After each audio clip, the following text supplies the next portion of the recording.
Before we begin the agenda, the Wichita-Sedgwick County Metropolitan Area Planning Commission and the Wichita-Sedgwick County Board of Zoning Appeals would like to take this opportunity to welcome everyone to this public hearing. Copies of the agenda for today's meeting, the public hearing procedure, and Planning Department staff reports on all agenda items are available in the lobby of this conference room.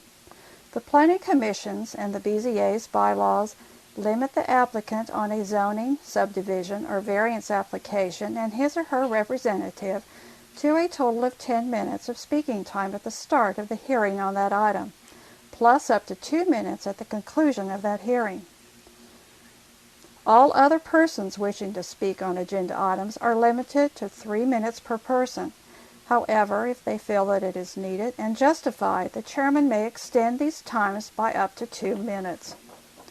All speakers are requested to state his or her name and address for the record when beginning to speak. When you are finished speaking, please write your name, address, and the case number on the sheet provided in the lobby. This will enable staff to notify you if there are any additional proceedings concerning that item. Please note that all written and visual materials you present to the Commission and the Board will be retained by the Secretary as part of the official record. If you are not speaking but you wish to be notified about future proceedings on a particular case, please sign in on that same sheet. The Planning Commission and the Board are interested in hearing the views of all persons who wish to express themselves on the agenda items. However, we ask that all speakers please be as concise as possible and avoid long repetitions of facts or opinions which have already been stated. For your information, the Wichita City Council has adopted a policy for all city zoning items.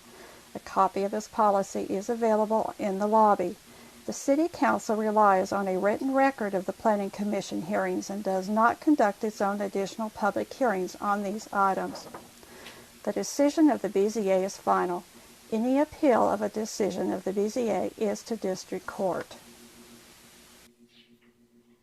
First order of business is the approval of the January 9th, 2020 meeting. I'm showing members were absent was Shane Gross, Bob Duell, Joshua Blick, and Hugh Nix. Is there a motion on those minutes? Second. Motion by Mr. Green, second by Mr. Joe Johnson. Those in favor signify with the upraised hand. There's any opposition? Passes 7-0-4. Going to recess the Planning Commission meeting so that we can go to the Board of Zoning Appeals. We've got a couple of issues that need to be taken care of before we come back to the Planning Commission meeting. So we will recess that, and I will open the meeting for the Board of Zoning Appeals. First order of business is the minutes of January 9th, 2020. And again, the same 4 members were absent for that meeting. Move for approval. Second. Have a motion by Mr. Joe Johnson, a second by Mrs. Miles. Those in favor signify with the upraised hand. Those opposed, passes 7-0-4. Got 2 items to take a look at. We will see if we can take these by consent. First item, agenda item number 2, a city variance to permit illuminated sign and a sign greater than 15 foot tall near East 17th Street North and North Hillside Avenue. Is anybody on the commission wish to hear that item? Seeing none, anybody in the audience wish to hear that item? Seeing none, we'll take that by consent. Agenda item number 3 is a city variance to increase the number of permitted off-site signs on property located near East 37th Street North and North Woodlawn. Anybody on the commission wish to hear that item? We will hear that item. That's the next item. So we need to hear item number 3, BZA 2019-00059. You got the floor, Dave.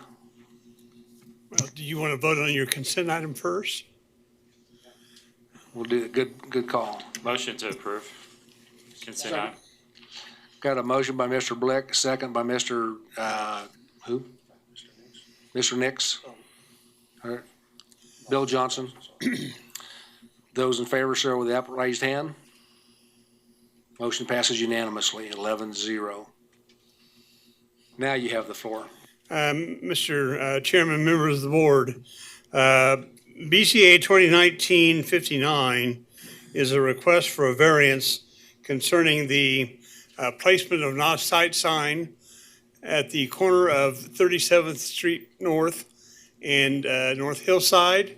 And that is presently, as you can see, the location is LC zoning at the northwest corner of that intersection. The aerial shows the building there, but if we go to the pictures, it's vacant. There is nothing on that property at this time. What is being requested, and this is here because of the fact that under the sign code, and I'm going to try my best to explain this, but the staff report talks about it. I think it's got to be 3,000 feet in a mile of commercial zoning to qualify for placement of an individual off-site sign. Most of the commercial, and it's measured in this case, going north along Woodlawn. Most of the commercial, or most of the property is in the city of Bel Air, and that doesn't count. Although most of everything on that side in Bel Air is commercial. They're requesting the variance to allow the placement of an off-site sign on that corner as shown by their proposed site plan. They're proposing a monument or a sign that will be placed on the roof of a new building that is going to be built on that corner. This is the south elevation. So the commercial building will have a wall sign on it that faces the south side. This sign is going to be right above that. And the face of the sign will essentially be primarily seen from traffic going up and down Woodlawn. Now, obviously, if you're going along 37th Street and stopped at the stoplight, you're going to be able to see the sign. But that's the location. They're asking for a 300 square foot sign, which generally is permitted. We have recommended the sign be limited in size to 220 square feet, primarily because of the frontage and sign of the individual lot and the location. And they're also asking for the height of the sign. The zoning case that is associated with this, which you will take up as the Planning Commission, is a what's called a special review under the sign code, which is the process that was established in the sign code that allows you in that process to allow the placement of the sign less than 300 feet away from residential property. And you've got the condominium unit to the east of the subject site that is triggers that requirement for that to be reduced. So we've got two cases going on, but we want obviously we'll take this case first. So that's the substance of what this is all about. You've got your staff report that outlines all that, the reasons why we believe that it's appropriate to grant the variance with the proviso that we're recommending that the size of the sign be limited to 220 square feet, which is still within the standard of what is built within the sign industry, we understand, rather than the 300 square foot sign. I know the agent is here and I'm sure wants to address that issue. So with that, I'll pass it to you. I can show you some quick pictures just to show this is looking east at the site. This is 37th Street looking east. I'm along Woodlawn, and this is the property in question. Just to the left of this, and I think I've got another picture to show it, is the Sonic that is right on the north. That's looking north from the site, and there you can see the Sonic. You can see some of the commercial properties on the other side of the street, the background. Those are in Bel Air, and those are all commercial properties. This is more taken in the site, and you can see this is the common line with the condominium units on the east side. You can see the size and intensity of the existing screening that exists along that common line to the east. This is kind of taking a step view back against that whole common line, all the way from the south property line, which is at 37th Street North, all the way up to and really kind of beyond where the Sonic sits to the north. That's looking south from the site. We're looking south along Woodlawn. Here's the intersection, the Walgreens that sits on the southeast corner of that intersection. And this is looking west. Again, this is all Bel Air. On this side of the street, we have a bank and other office buildings. Going east and further east down are other commercial uses on further east on the north side in Bel Air.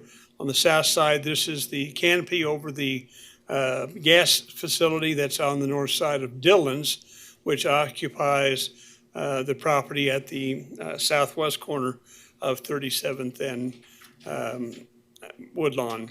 That's looking north along Woodlawn. I'm actually further north and you can see that you go north on this side, which is Bel Air. You have a number of businesses along the street. The Sonic is to the right. Then you have an office complex. Then you got another vacant lot that's for sale, and we're up in that area. So, questions for staff?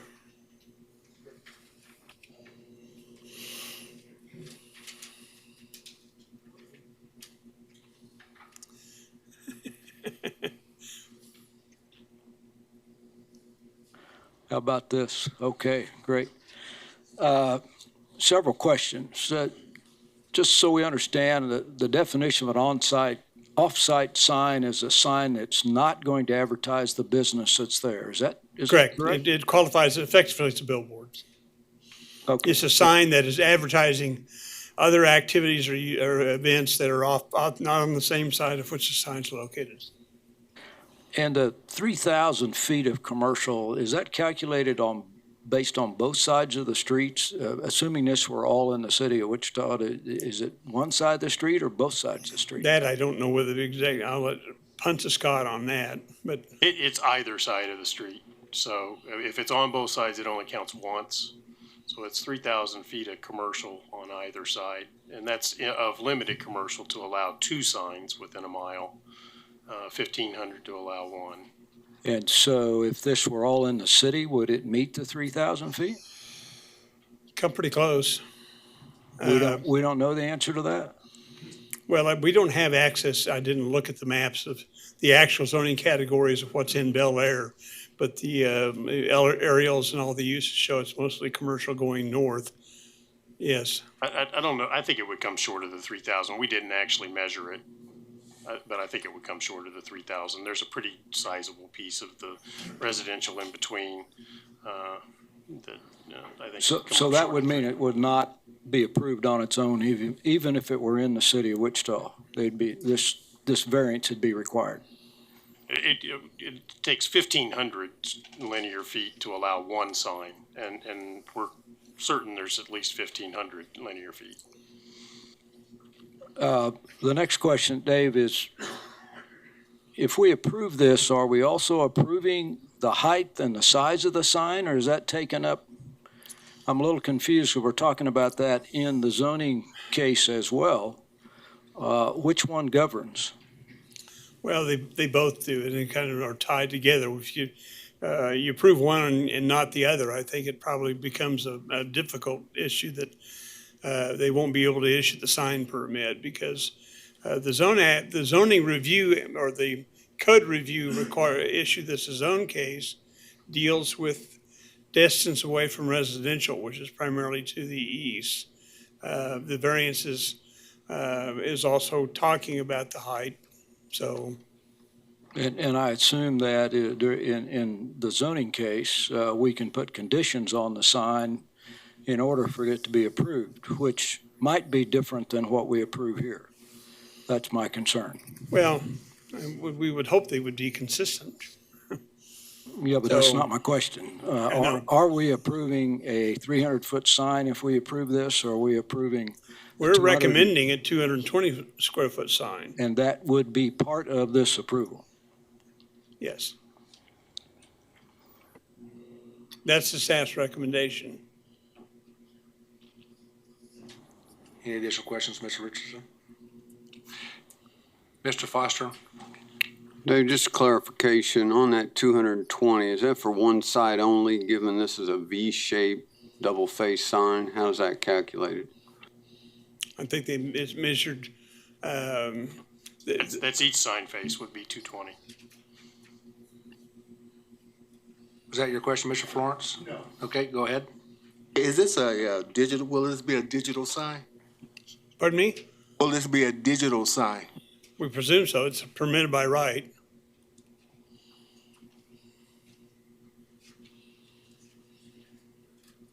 Additional questions? If not, we'll go to the agent or applicant. State your name and address for the record, and you'll have 10 minutes.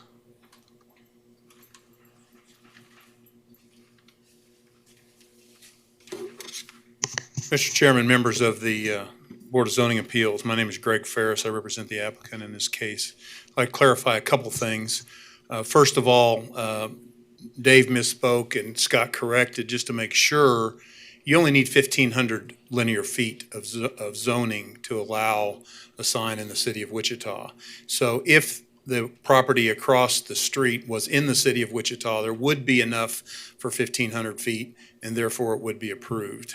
So that's something I think needs to be clarified. The second question was in regard to the height. The height is really not something we're asking a variance for.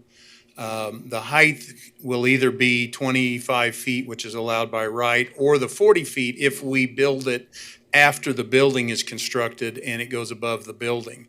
That is also allowed by right. That does not require a variance for the height. So what you're approving today is whether or not a sign would be allowed. I requested 300. We have no problem with the recommendation of staff. Understand why they made the 220 feet. So really, you're not approving the height. You're approving a off-site sign of 220 feet per the code, and then the code would either allow it to be the 25 feet or if it was above the building. So if you build it before the building, it would be required to be 25 feet. If it was built after the building, then it would be actually required by the code to be above the building. So those are just to clarify a couple of the questions. Mr. Florence knows better than any of us, including myself, how complex the sign code is. I happen to disagree with the staff's position on this, on how they determined. And if you look at page 2, this is so complicated. I hope we can get through it and even understand it, because I'll be honest with you, I've only done about 50 of these and I'm not sure I understand it. But under number permitted is if you go down about halfway, it says a designated mile shall be the length of the center line, and then it goes on to talk about 520 feet. And it says any mile not completely within the city of Wichita shall be treated on a percentage basis. As I read that, I say, okay, this mile is not it's not a full mile in the city, so you treat that as a percentage of the 520 feet. And so if you carry that percentage over to the 1,500, you then would have enough zoning even without the Bel Air zoning. So if that's not complex enough, then you go on and you read the next sentence. It says the number of signs will be allowed in direct proportion to the percentage. So as I read that, when I went through the process, I go, well, it's allowed. As I met with JR, he says, no, that's not how we interpret it. Well, I could have then challenged the interpretation, come before you as a challenge the interpretation, or go through the BZA process. So if I'd have challenged and you then denied that, I'd have had to go through the BZA. I felt like it was just as easy and simple to go through the BZA process, which is what we're doing today. So as I look at this from the standpoint, I agree with the findings of staff and I also had my own findings listed as to why it meets the 5 criteria. I believe it does meet the 5 criteria of the BZA. I believe it does that because of the definition of why you talk about percentages and those things in the zoning code. So I think that based on all the information that this sign really isn't out of character with the area. It's all commercial. It would be allowed if the Bel Air was in the city of Wichita. It's only one sign. It's considerably smaller at 220 foot than would be allowed if that property on the other side was in the city of Wichita, because we would have then applied for a 300 square foot sign. It would have been approved because there would have been no question as to whether or not there was enough zoning. Having said all that, I know this is very complex, and it's probably easier for me to answer specific questions than to go through a lengthy presentation. I'd be glad to do that and make any other clarifications that you feel are important. Any questions for Mr. Ferris? Mr. Richardson? So Greg, what you just said, it all assumes that we would approve a variance of the 3 residential. I'm sorry, say that again, sir. Well, what you said, this would be approved, right, in your opinion. I assume that's conditioned by whether or not we can provide a waiver for the 300 feet from residential. Correct. Thank you. That would have been totally different process. We would have not gone through the BZA. I'd have just gone for the waiver. Mr. Foster? Condition number 2 in the staff report notes that the requested signage shall not be constructed until the building over which the proposed off-site sign has been constructed. Does that mean we're talking about a 40-foot tall? Correct. Okay, thank you. Any additional questions? And that, sir, is by code. That would not have been allowed. That's not really a variance, other than requiring that it not be built before and I forgot that you put that in there, Scott, and I don't have a problem with that because we're not going to build it till the building's done. The whole idea of building this sign is to offset the taxes that he's going to pay on a new building that he's constructing on that corner. It's going to be pretty expensive, and he thought, well, if he can figure out a way to offset some of those costs.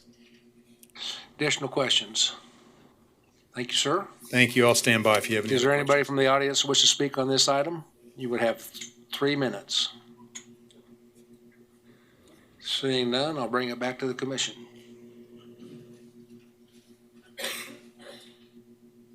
Mr. Foster? Just a staff question. Going forward, when we look at the other case, what if we decide that we only want the 25 foot and this needs to go up prior to the building? Is that part of discussion? If you made that decision, then you probably would have to revisit the action you took on the variance if you didn't address that here, so. Also, there might be let me think this through. I think you could make a condition on your approval of the BZA subject to any terms and conditions specified by the MAPC.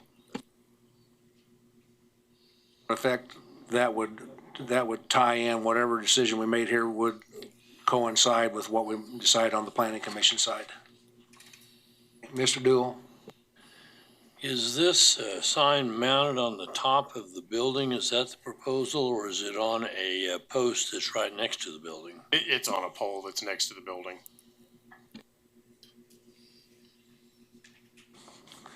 Any additional questions? We have a motion?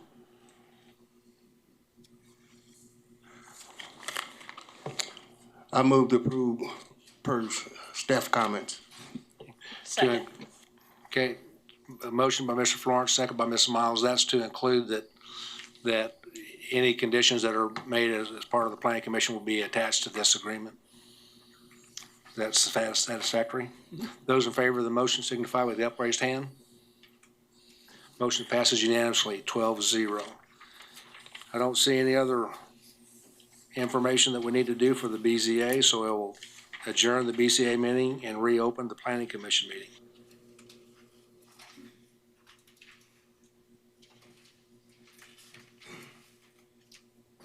We will begin by seeing how many of these items we can take by consent. So we will start. Is there anybody in the commission who wishes to hear item 2.1, a one-step final plat, Turkey Creek, 4th edition, near the north side of West Pawnee and the east side of 135th Street West? Seeing none, is there anybody in the audience wish to hear that item?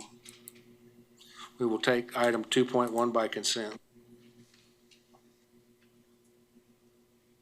Item 2.2 has been deferred to February the 6th. Item 2.3 has been deferred to February the 6th.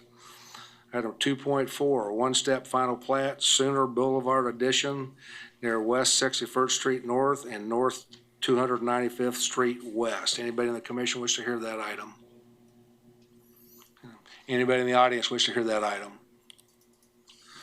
We will take item 2.4 by consent. Agenda item 2.5, one-step final plat, Jerome and Jeff addition near West Zoo Boulevard and West Central Avenue. Anybody in the commission wish to hear that item?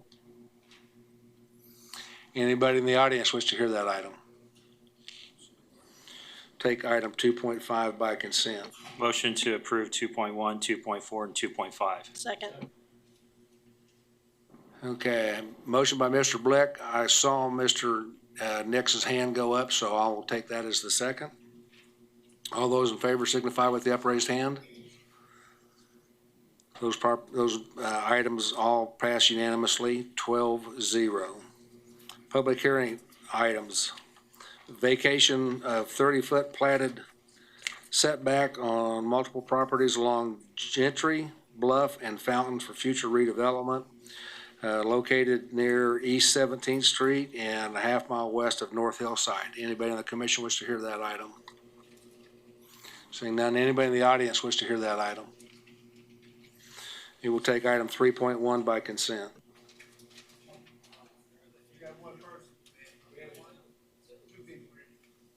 My mistake, I did not see that. We will hear item 3.1.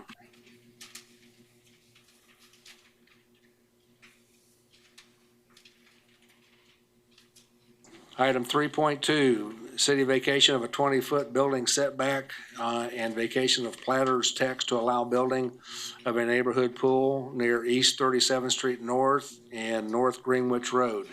Anybody on the commission wish to hear that item? Seeing none, anybody in the audience wish to hear that item? We will take 3.2 by consent. Item 3.3, city vacation of portion of a platted utility easement to permit the construction of an in-ground pool along close to North Oliver Avenue and East 45th Street North. Anybody in the commission wish to hear that item? Anybody in the audience wish to hear that item? Take item 3.3 by consent. Motion to approve 3.2 and 3.3. Have a motion by Mr. Blick, a second by Mr. Foster. Those in favor with the motion signify with the upraised hand. Motion passes 12-0. Public hearing items. Agenda item 4.1, city conditional use to permit a neighborhood swimming pool near North 37th Street East and the east of North Greenwich Road. Anybody in the commission wish to hear that item? Anybody in the audience wish to hear that item? We will take item 4.1 by consent. Item 4.2 has been deferred to the February 20th meeting. Item 4.3, city conditional use to permit vehicle and equipment sales on property near West McCormick Avenue and South Meridian Avenue. Anybody on the commission wish to hear that item? We have some questions. Okay, we will.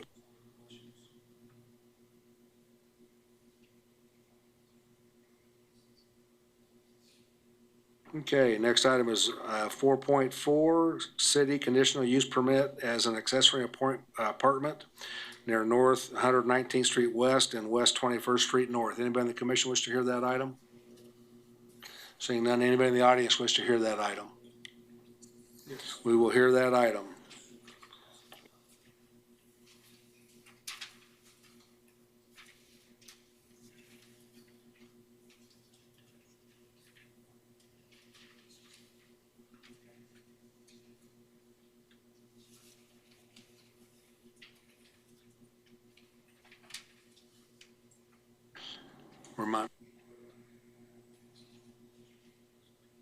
Next item is 4.5, city zone change from MF 29 multifamily and SF5 single family to B multifamily for redevelopment on multiple properties along Yale, Harvard, Gentry, Bluff, and Fountain, generally located south of East 17th Street and within a half-mile east of North Hillside. Anybody on the commission wish to hear that item? We will hear that item.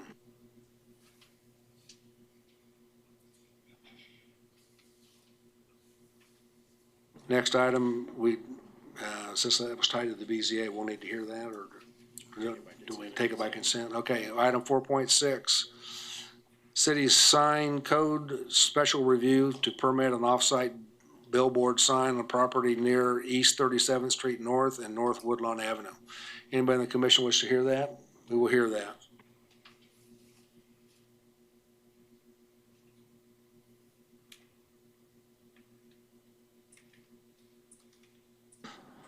Agenda item 4.7, city zone change from SF5 single-family residential to LC limited commercial property located near southeast corner of East 21st Street North and North Oliver. Anybody wish to hear that item? We will hear that item. Motion to approve 4.1. We have a motion by Mr. Blick, a second by Mr. Foster. All in favor of that motion signify with the upraised hand. That motion passes 13-0.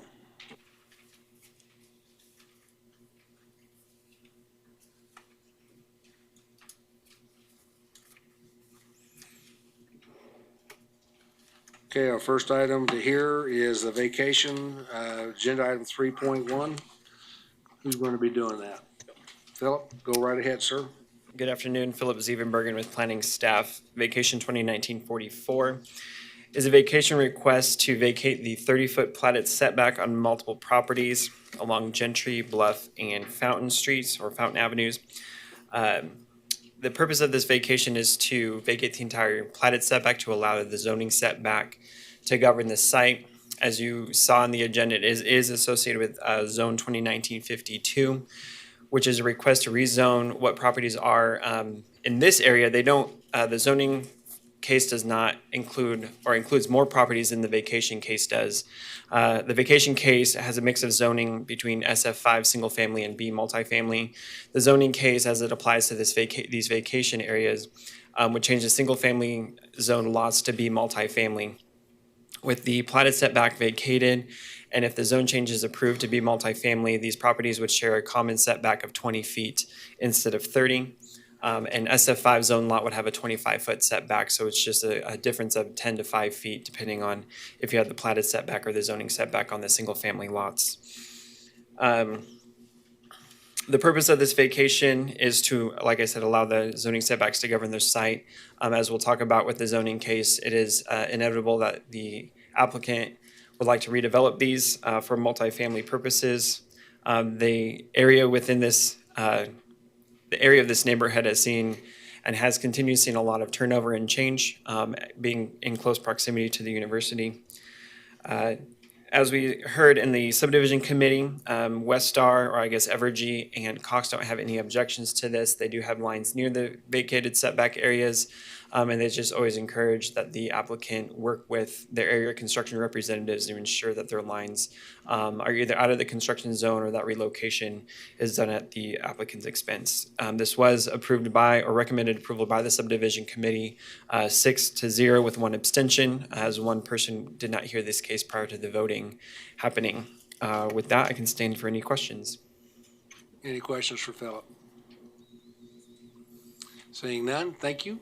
Would the agent or applicant like to come forward, please? State your name and address for the record, and you will have 10 minutes.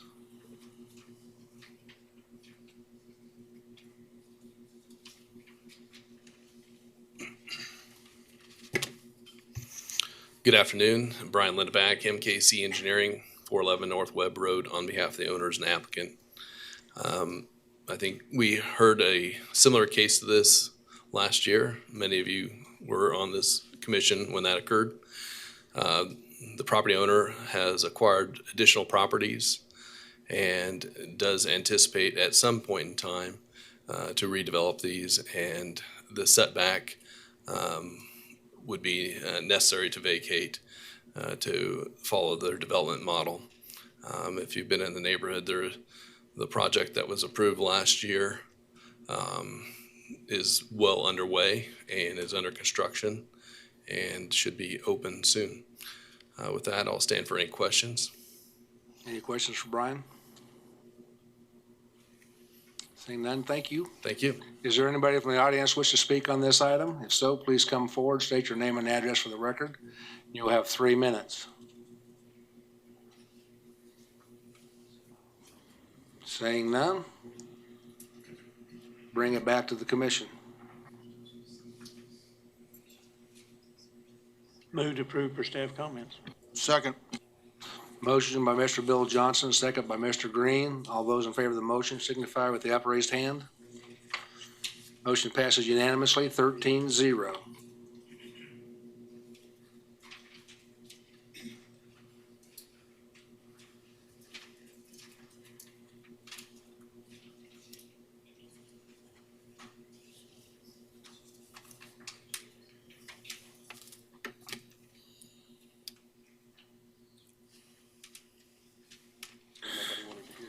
Yeah. Dave, before we start on that, we had some questions for staff. So, Mr. Blick, you want to start with your questions? So Dave, I just had a question. I was looking at the site plan and I drove by it, and it used to be a bingo hall. So, and it looks like when I looked up GIS mapping on it, it showed that it had 3 properties that were before. So what they did they basically divide all 3 of those properties? So the bingo hall is not part of this. So it's just that corner lot. Is that basically that's how the site plan looks? And it was kind of confusing. And the lady that owns the bingo hall is here. They only own the property to the south. They apparently leased this property for parking once upon a time. The property was actually formerly owned by somebody in California. It's now changed hands, and the subject property for this case is not connected to the former bingo hall in any way at all. Okay, and that's the same thing for the property, the other parking lot the bingo hall was using in the residential right there to the west. That is not part Separate of ownership. It's not part of this. That's what I figured. It was just confusing because that hall's been abandoned, and so when the signs were placed, it looked like it was all of that property. Well, and you can see from the aerial, the subject property has actually been fenced off, which is an issue we talk about in the staff report. So. Sounds good. And then from what it reads in here, it says that they'll be taking that chain link fence down. Yes. And then putting a railing. So that's the only 2 questions I had on it. Okay. Okay, with the questions taken care of, we'll go back to see if we can take this by consent. Anybody else on the commission wish to hear this item? Anybody in the audience wish to hear this item? Yep. We have a hand, so we will hear this item. Yeah. Yep. Okay. Go Dave. Real quickly, the subject property, this is the site plan that's proposed. I showed you the location. It's property zoned LC. The aerial photo shows the property in question. If you've been out there, it's just a vacant parking lot that currently has a chain link fence around the property. That the lady that owns the property to the south informed me yesterday. Yes, they used to lease this property, and it was part of the parking for the bingo hall operation when it was going. It's not going now. And a separate owner, and the new owner has got someone wanting to establish the car lot on the property. The site plan they provided, you got a copy of that in your staff report. They intended to leave the access points off of McCormick and off of Meridian. The site plan shows parking stalls for customers along the west side of the property. These building extensions, and I think that may be part of what the public wishes to talk about. She told me yesterday that when her and her husband had the operation of the bingo hall, they're the ones that built that over there. As best we can tell, it was not on their property, although they were leasing it. So that may be why they felt they could do that. But anyway, ownerships have changed. The intention is to remove at least the western structures that are on the north side of the old bingo parlor, but that is apparently on the subject lot. They will put a new 10 by 12 mobile building are in to operate as the office for their proposed sales slot. And I noted there is some parking here along the west side. We've recommended approval, subject to giving us a detailed site plan, more particularly showing how they intend to have display of vehicles in this area, so we keep and maintain circulation through, remove the chain link fence, primarily at least along the north and east side, replace that with more of a pipe fence that's typical with what we see with other car lots in other parts of the city. And it helps to make sure that the display of vehicles does not go off the property and get into the sidewalk, particularly as it exists surrounding the property. So quickly, that is the property. You can see here the colored buildings that are the structures on the north side of the bingo parlor that are discussed. And the other one is the awning that was built along the entrance on the north side of the bingo parlor. The property line, best we're able to tell, comes right along the edge of the building. So those appear to be encroaching across the property line, but we'd like to have a new site plan with a survey to confirm all that. This is the property looking west at the site. Here is the former bingo parlor. You can see the awning in question. Here's the fence that has been constructed. This is along the west side of Meridian. You can see back here is McCormick. This is what's across the street to the north is a convenience store right across the street north from the subject property. This is what's right across the street looking east. This is what's on the other side of Meridian. This is looking east along McCormick. This is the intersection with Meridian. This is looking west. You can see the next property across the alley is a single-family home with a large detached garage right off the alley. On the north side, there are some other single-family homes on the north side of McCormick. That's looking north along Meridian. You can actually see the overpass over Kellogg in the background. So be happy to answer your questions. Questions for Dave? Saying none, thank you. Agent or applicant like to come forward, please, and state your name and address for the record. You'll have 10 minutes.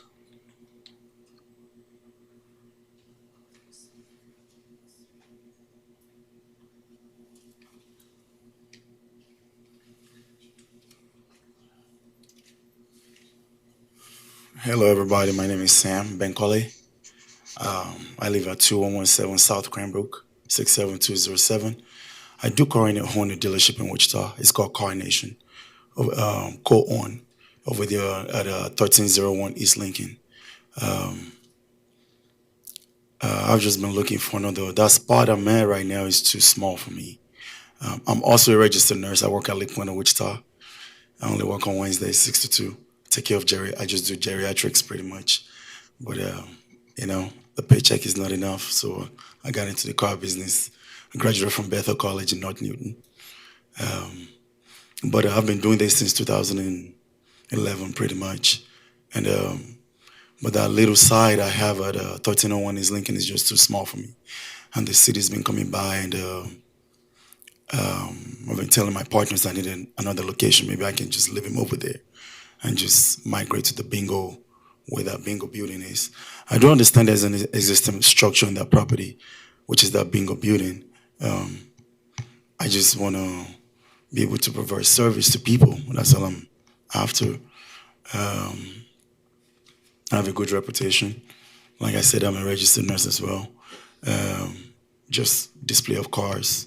I have a mobile office that's coming from Newton to be delivered maybe next week or thereabout.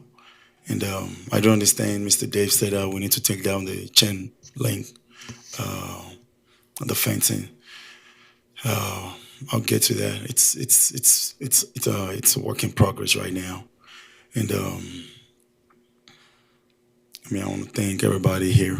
I don't know what else to say. Any If you have any questions, Any let me questions? know. Mr. Blick, Question I have, I noticed the last 2 weeks you moved the cars off the lot that you had Yes, on sir. there. Yeah. You put them on the south side of the bingo hall. Mm-hmm. So in that area over there is not right now. So are they going to move those cars back? Is that what you're looking at? Yeah, pretty much. Sometimes we have the cars at the detail shop, so they drop them off over there now.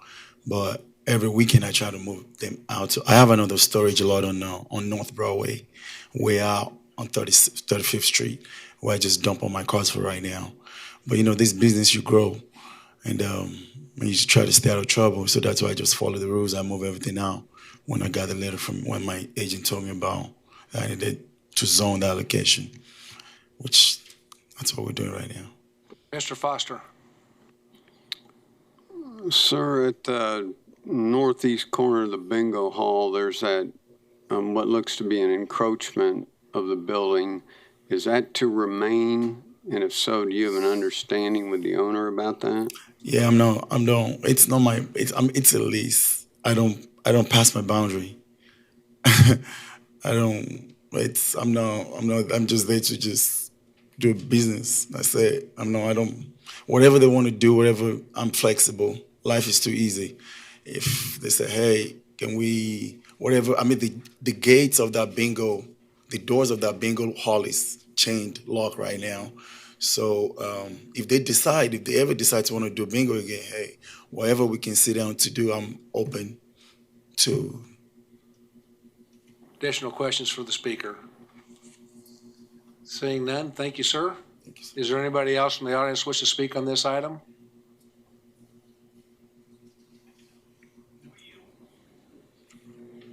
Don't want to say anything? No, apparently not. Bring it back to the commission for action. Move we approve per staff Second. comment. Okay, motion by Mr. Green, a second by Mr. Blick. Any additional questions or comments? Those in favor signify with the upraised hand. Motion passes unanimously, 13-0.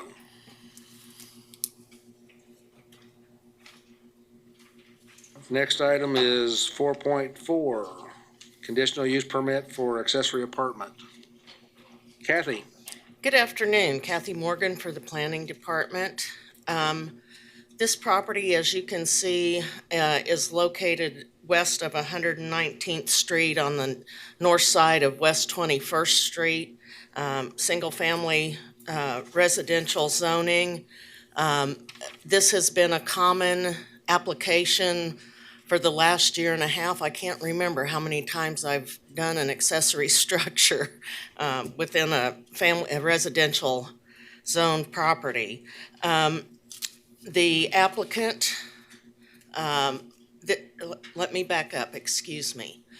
This is, you can see the aerial here, the outside to the west of the pink line is Sedgwick County unincorporated area. It is within residential growth of the city. It also complies with the infill standards or process that we have in place. And so staff is recommending, according to our infill plan and what we have done with other single-family residential zoning parcels, that the request be approved per the 6 recommendations, which are typical, that the accessory structure has to remain under the same ownership, that they have to be in compliance with the approved site plan, the architecture and materials of the accessory structure shall be compatible with the main structure. Water and sewer have to be associated with the main structure, and then the appropriate permits issued. So I believe you have a site plan that's attached to your staff report. This is going to be attached to an existing building, so let me go through here's the site plan on the screen now. This is the existing house. This is looking directly west. This is the garage that the applicant wishes to attach the accessory structure. Another one looking back so you can kind of see the distance between the house and the corner of the accessory structure, and that does set back the garage, and the accessory structure will be about 20 feet behind the existing house. This is looking at the neighborhood, looking northeast from that north driveway of the subject property. This is looking east from the subject property. This is looking southeast along Cedar Crest, big lots. So staff is recommending approval of the accessory structure with the condition that we work out the materials and approve, the planning staff approve the materials for the accessory structure. Questions for Kathy? Kathy, I've got a couple. Talk about the materials being like the existing properties. Is the garage of the similar to the house? The garage is standing seam metal panels. And so what we had discussed was putting some kind of veneer brick wainscoting, maybe blending the color, the brick color of the house with the accessory structure. So we haven't worked out those details with the applicant at this Okay, point. so that's part of the process is making That's modifications correct. to the existing. Okay. That's correct. The other thing is is this the approved plan? No, this is just the proposed plan. Okay. And what I see here is a lot of open space. Don't want to see this turn into a 10-car parking lot. There'll be some limitations on how much of the driveway parking will be allowed between the secondary driveway that shows up and the existing driveway? Or is it going to stay the same as it is and not change? Or is that a part of our conditions? This is, it's not part of the condition, but this is the second driveway, and there's room for one more car space back there that it would be behind this chain link fence. So it's not going to become a. Okay, my recommendation would be is that the approved site plan show the boundaries of the driveway. Okay. Any additional questions or comments? Seeing none, thank you. Is the owner or agent for the owner available? Come forward and state your name and address for the record. You will have 10 minutes. David, what would you like to have on the screen? The site map would be great. Okay. There you go. And you can just use this for the pointer. Good afternoon. My name's David Ogden. I live at 2221 North Cedar Crest Drive. And basically, my parents live 8 houses down. So my dad passed away. They're in a big tri-level house. We want to get that down for my mom to a 1 level, get it manageable for her. And the most cost-effective way for us to do that is to just add on to what we already have. Now, that is a steel building that was there when I bought the property. And I guess with this application, I'm asking for a few waivers. First off, I'm building off of the side of that steel building and would like to use the same materials that was used in the construction of that building, so it looks the same. Nothing in the neighborhood looks different. It just looks a little larger. Nothing out of place. There's no wainscot or anything like that on my house because it's entirely brick. I did propose with Kathy that a wrap company here in town can do a wainscot brick pattern like on a vehicle wrap and do it wainscot level and give it that brick pattern. That would be semi-cost effective. The other request that I have is right about here, there is a second water well. So we're on private well and private sewage in this neighborhood. So the only city utilities that I have is electricity.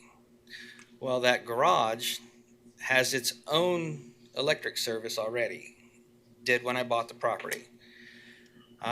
So I'm asking to be able to use the water well that's put here, that's right now only used for lawn irrigation, and to put in a standalone septic system for the addition, because it's not going to require a very large system.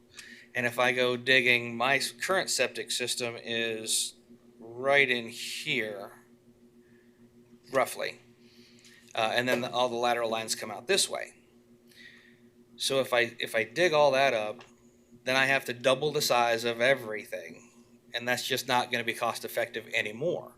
So we're just looking for solutions to get a safe place for my mom to be. Basically, that's what we're after. I think those were the only three considerations I'm asking: the water, the sewage, and then just being able to build with the same material that garage was built out of. Any questions? Any questions for the speaker?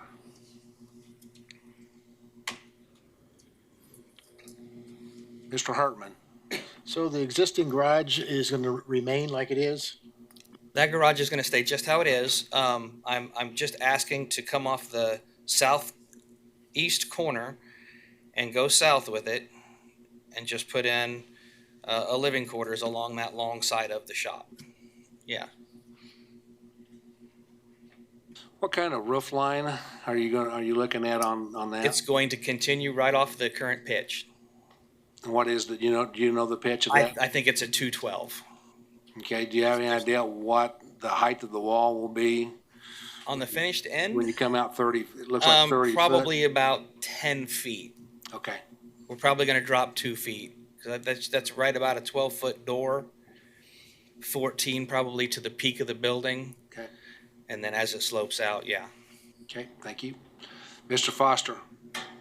Please explain why you'd have to double the lateral lines. Where's that information coming from? Well, when I first started looking into this, the health and somebody department that deals with the sewage and things said that my existing septic system should have already failed 15 years ago. Because it's now, all of a sudden, it's too small for the house that it was built for. I don't know how that works, but that's what I'm told. Thank you. Any other questions for the speaker? Seeing none, thank you, sir. Thank you. Is there anybody from the audience who wishes to speak on this item? Seeing none, I'll bring it back to the commission. Mr. Blick. I have a question. He was talking about like a vinyl or wrap to use that on the building. Has that ever been done, or do you have any suggestions on that or not? My suggestion is that if you want to do the vinyl wrap, you're better off just proving a garage that looks just like the garage that's there now.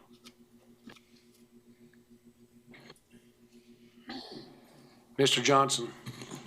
Well, everybody knows what I stand on, but I think in this case, one of the things I would see that possibly if the same materials used, if it was in the same color to match the house and paint the face of the existing building so it all matches. It's been sitting there for a long time and apparently not been too bad, so that would be my suggestion. From staff standpoint, that, you know, our recommendation is coming to you from what the code says.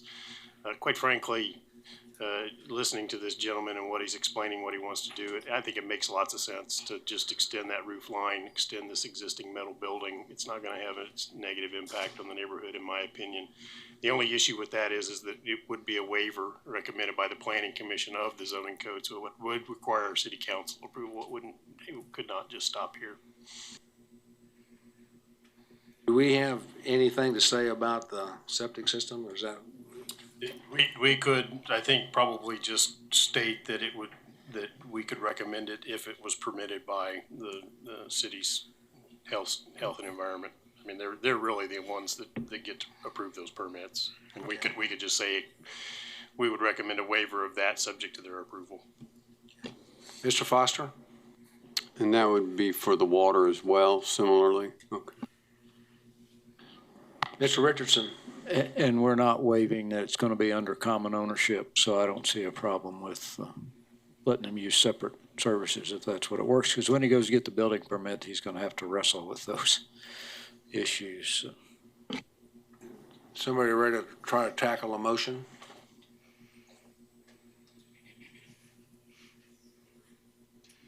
I move for approval with the stack recommendations plus all the extraneous things we just added. Okay, so the question for staff is, do you have enough information to use that as a motion? Yeah, as I understand it, it would be a modification of item number 3, which would allow the accessory dwelling to match the appearance of the existing garage. Water and sewer could be provided separately if it's approved by the Health and Environment section. And then Commissioner Warren's suggested that the site plan be revised to add the boundary of the driveway. I'm gonna second that now that you have Joe's motion right. So we have a motion and a second. Does most of the commission have a general idea of what we're agreeing? Okay, Green. Did you want to include that the metal that's used would be the same color as the house, or just, and then paint the front of that garage, or just, that doesn't matter? Okay. Okay, I think we have a motion. Staff satisfied with the motion? We can live with that. All those in favor of the motion signify with the upraised hand. Motion passes unanimously, 13-0.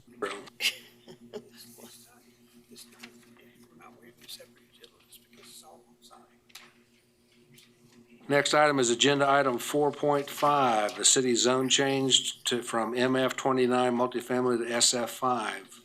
Philip. Just a correction, the properties are MF 29 and SF 5, and they're being rezoned to be multifamily. This is zone 2019-52. It's associated with the vacation case that we heard earlier today. As you can see on the map here, I'll point it out. The properties east of Gentry were subject to the vacation case. The properties to the west of Gentry were not part of the vacation case. All of them are part of the zoning case. You can see the properties to the east are primarily or to the west are primarily the MF 29 properties. That's the properties in green. Anything in the white are the single-family SF5 properties that are requesting to be rezoned.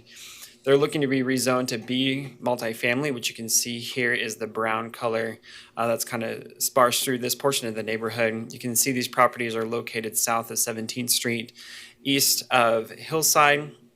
None of them go any further than south than 16th Street, and Fountain kind of acts as a dividing line between kind of more of the established neighborhood to the east as it continues that way.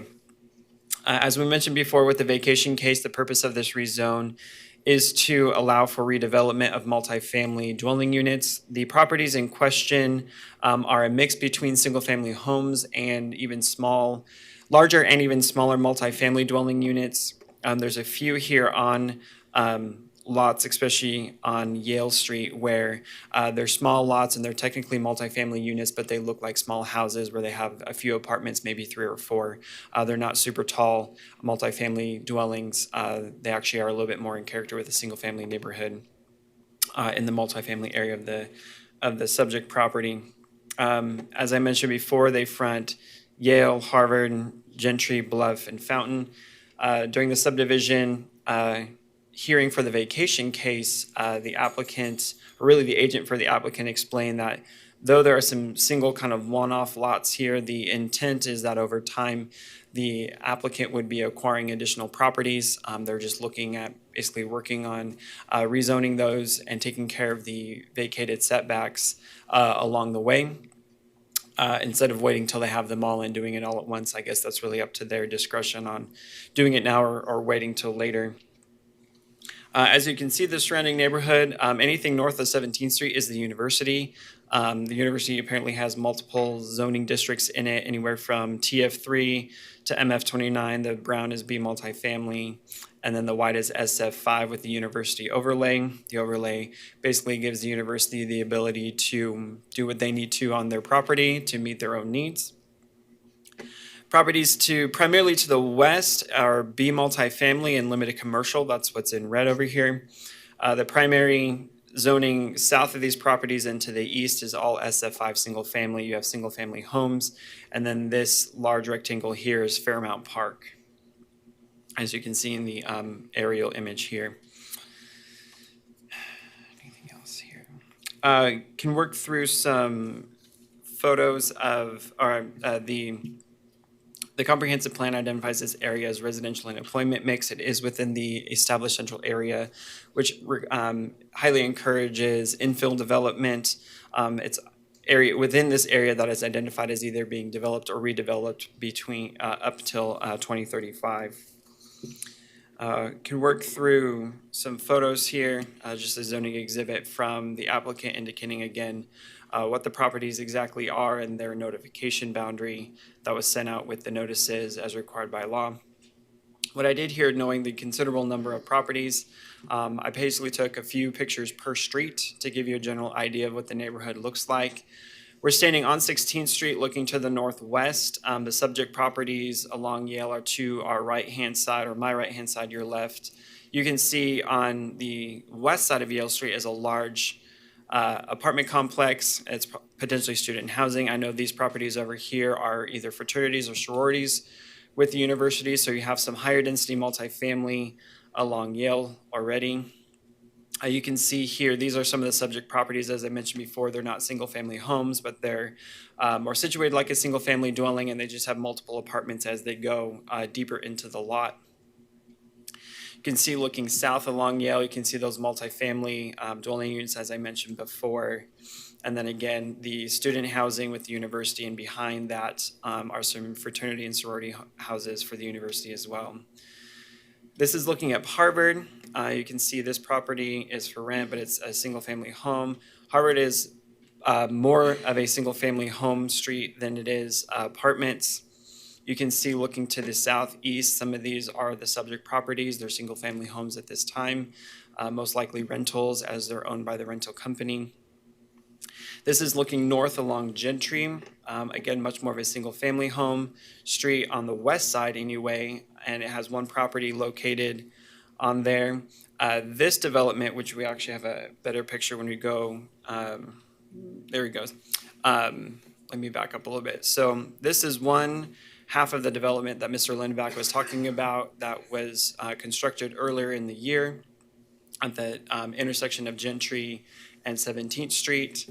That apartment building is to our left. You can't see it in the site. This is a bar, and I think it's technically a non-conforming nightclub that's been allowed to stay along 17th and Gentry.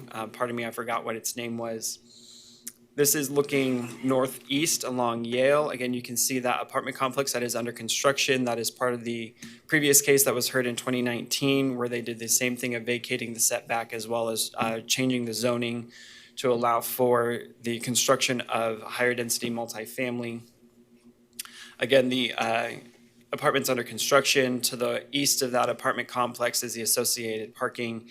And then further south along Bluff Street are more single family homes. And then finally along Fountain kind of is the dividing line. On the east side of Fountain are, really both sides of Fountain are single family homes. The west side does have some rental properties. As you can see, there's 3 of them that are owned by the applicant. I'm unsure of the nature of what the east side is, but it's anything further east than Fountain is much more of an established single-family neighborhood. Anything west of Fountain starts having that mix of single-family, multifamily, renter, owner-occupied, definitely much more of the mixed bag with that. So another look down Fountain. Staff is recommending approval of this. Obviously, if the zoning does not change, these structures could remain as single-family homes and multifamily dwellings and could be rented out as they are now. If it is approved, it would then allow them to acquire more properties and potentially make larger, more dense multifamily dwelling units, as they kind of already are doing within the neighborhood. Obviously, the ones that are one-offs, they're probably going to be waiting until they can acquire more properties, because there's no point in really zoning to be multifamily if you don't have a larger tract of land to work with to do larger scale apartment complexes. And with that, I can stand for any staff questions. Questions, Phil? Mr. Foster? Philip, this concept of infill development has been talked about for quite a while, and even the committee that looked at it. One of the issues that comes up is off-street parking. And what will the B zoning require for off-street parking? I don't recall off the top of my head. Scott, can you? Yeah, actually, the parking requirement for multifamily is the same regardless of the zoning. So it's one per efficiency or one bedroom, and then 1.75 spaces for anything 2 bedroom or more for each unit. I know in some cases where we've had a concern for the street type and the parking, we have required a minimum of 2. So I frankly would like to discuss that a little bit later. Before I recognize Mr. Florence, I need to apologize. It seems like every time I turn around, I see somebody up here first, and he's quicker. One of these days, I'm going to call on you first, Mr. Florence, but the floor is yours now. Hey, did the DAB board discuss this? It has not been to DAB yet. It goes to DAB on February 3rd. Additional questions for staff? Mr. Richardson? In the meantime, before these are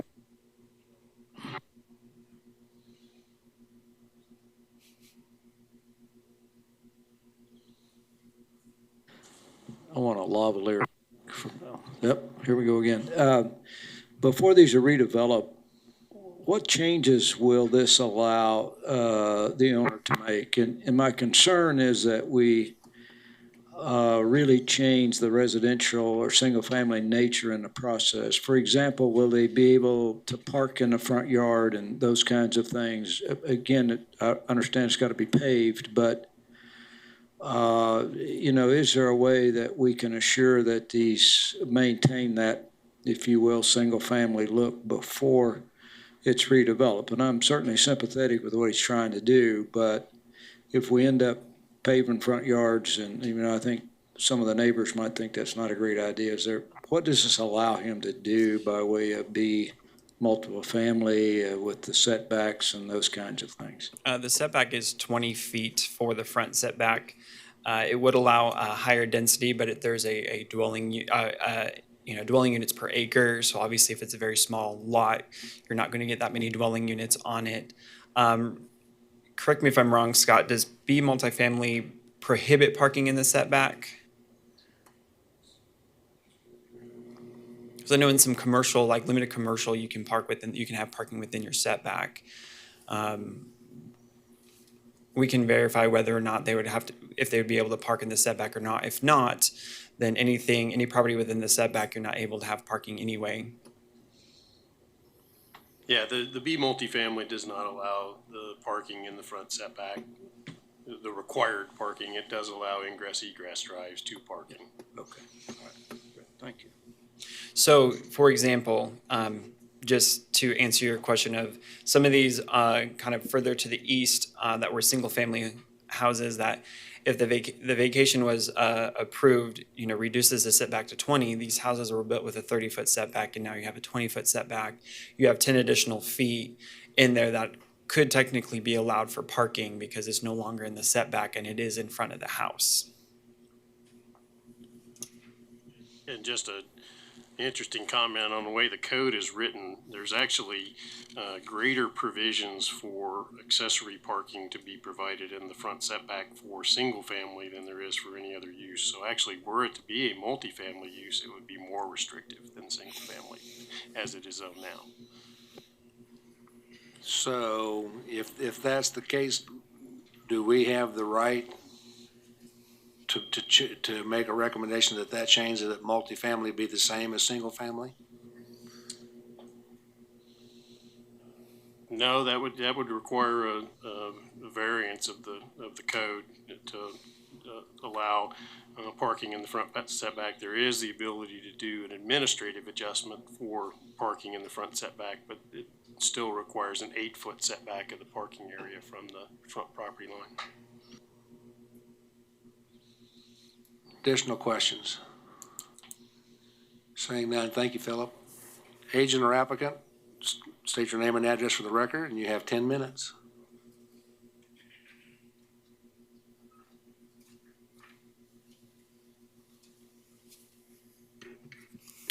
Good afternoon again. Brian Lindeback, MKC Engineering, on behalf of the owner and applicant. I think probably to start, we have plans to redevelop and continue to acquire property. Our client does. I'm trying to get back to the first sheet here in just a sec. There we go.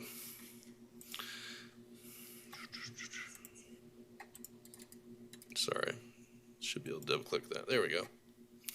All right, we do intend to redevelop this property from Yale to Fountain. We can only develop what we own. Some of these properties are not owned by the owners of the development group. These ones you see in the dark black are recent. Well, some of them are not necessarily recent acquisitions, but some of them are in this other area over here. They will continue to purchase properties in the area as people are willing to sell. I think that's an important point to note. But we do have plans to redevelop this area, much like what we have done here recently.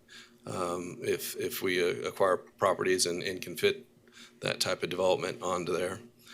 Some of these properties off to the side, we don't have a big enough footprint to develop what we're proposing to do, and I'll show you the plans for that here in just a sec. But I think it's important to note that, more than likely, until more properties are acquired, these mid-block properties are not going to get redeveloped at this time. But that's not to say that we couldn't. It's just the practicality of how we are planning to redevelop in this area. So that kind of helps with some of the infill and the parking. I think that some of your questions are related to. This is in black. These items here, those are the subject parcels.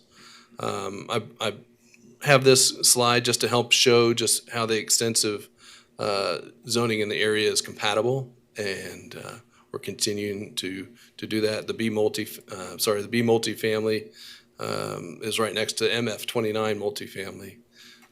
The B multifamily just allows you to do a little bit more density and have the heights a little bit bigger. So we've done a lot of notification. There are about 17 to 18 signs in the neighborhood. So we've done a really extensive job and I'll go out and pick up all those signs here. But we have a neighborhood meeting planned, a private meeting with the people on the ownership list. These are all the ownership lists. We've also invited the association, the neighborhood association. And the point of that meeting is to get additional feedback of how we can partner with the community and be a good asset as we continue to pursue redevelopment. I think you may have seen this slide last year, but this is just a reiteration that in this area, there's just no new product. We're bringing on about 150 units with what you're about to see on this next slide. But we foresee a continued growth in that pattern. WSU is continuing to see more on-campus living, and they're also seeing about 60% retention rate for people wanting to stay near the campus throughout their college career. I think we've already acknowledged that this is a conducive area for redevelopment. And they have a really good shuttle system, good ways to get around. Of course, WSU has additional parking nearby. We have good shuttle systems to other places in the community for those that don't have cars, which a lot of these students don't necessarily have cars. I did some analysis on the previous case and we had some adjustments to the parking code. We're not asking for those parking code adjustments right now because we haven't finalized our designs or thought processes. There's a plan for an additional pedestrian crossing in the near vicinity. And this is a bike route as well. So there's a lot of things just working in the favor. This is what's under construction right now. This is as if you're standing on 17th Street looking south, looking north towards the campus. This is 16th Street rather. As you can see, it is a fenced area. It has a secured parking, so all the parking is contained for these units on site. Oftentimes you see WSU students parking along the streets, but our tenants are going to be on site here. This is another elevation. As you see, what's being constructed. This is the existing building that's in the background.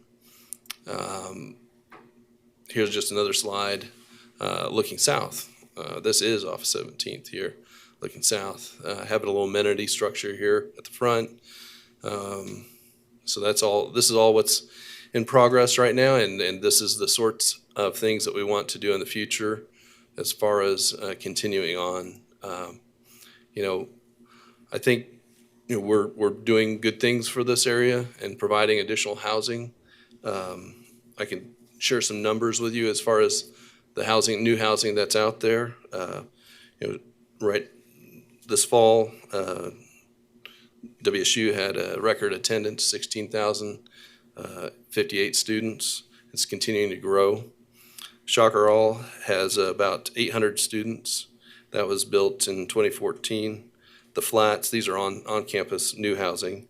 The Flats was built in 2017. That houses about 320 students.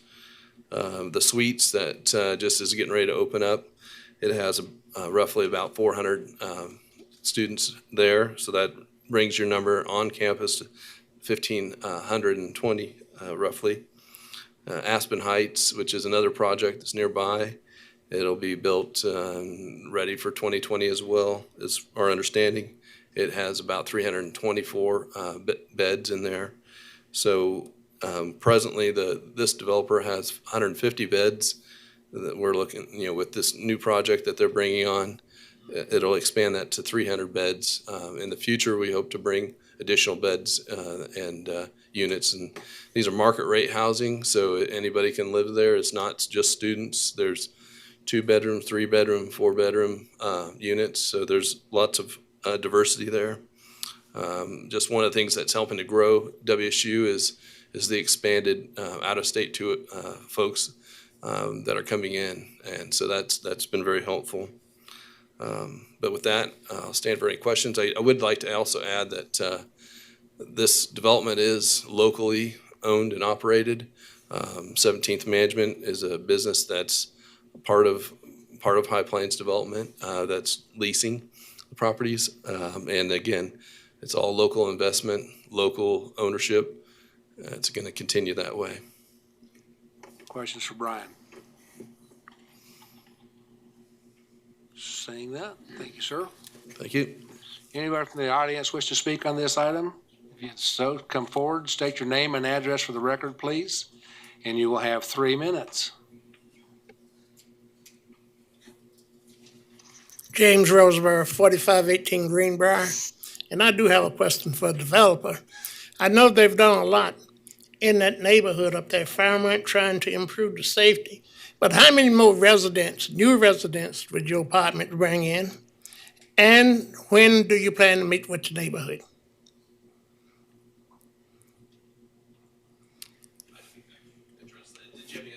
Okay, go ahead. Is there any other questions? Yeah, one other question. You've already started to work on this already. And also, what are you going to do about safety, improving the safety up there? Because everybody know about Fairmont Park and you're right up against it. And so are you going to have security around your new building developments and that? And that's my concern for the neighborhood, since I don't see anybody here from it. Hold up, Brian, and any other questions for the speaker? Let me go back. We got how many new residents, when we're going to meet with the neighborhood, and security around the new buildings? Those are your three main questions? Three major questions, right? Okay, we will get those questions answered shortly. Is there anybody else that wants to speak on this item? Okay, ma'am, if you come forward, state your name and address for the record. You will have 3 minutes. Yes, my name is Denise Vital Caldwell, and I live on Fountain, and I happen to live on the other side of the street where they're not going to do any of the building, like the setback that he's talking about. Well, my question is, once I'm like him, once all that starts happening, it's going to be more people and more traffic, and you know, but I trust in the Lord, so I feel safe. But my question is, who do I talk to about buying mine? Because I've been there for 30 years and I have no fear in leaving. So if anybody wants mine, I'm just saying, I ain't scared to go. So, and I don't know if it's him I talk to. Or, well, give me your card and your number. Hey, I see you. Any questions for the speaker? Thank you, ma'am. Anybody else wish to speak on this issue? Okay, Brian, you got 2 minutes.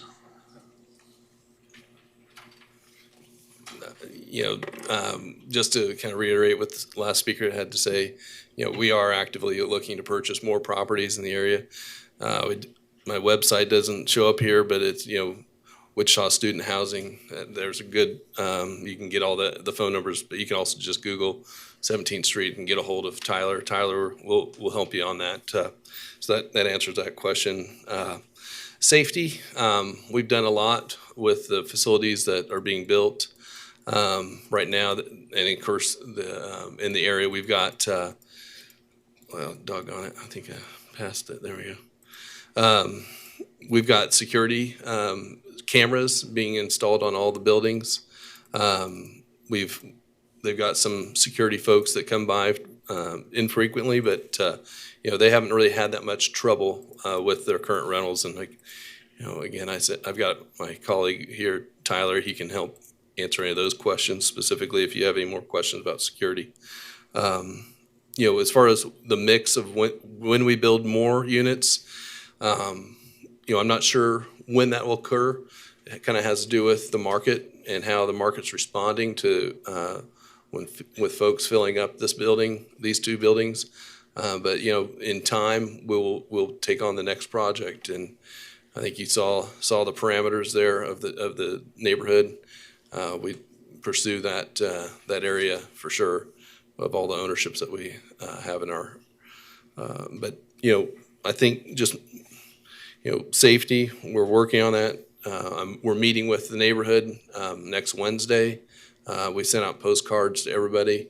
We're meeting at the Fairmont Lodge or the community building there. We rented it out, and so we'll look to see as many faces we can get in touch with and talk a little bit about this project. So the meeting is at 7:00 next Wednesday. How many new residents, based on the applications you're doing today, how many new residents do you anticipate? It could be in that 300 realm, but until we actually start laying out the site and figuring everything out, it's kind of hard to say. But I would think we could certainly double what they have presently with some of the things that are we could pursue. Okay, and we've got the question of who will buy, so we've got that one taken care of. Mm-hmm. Any other questions for the speaker, for the applicant? Mr. Foster?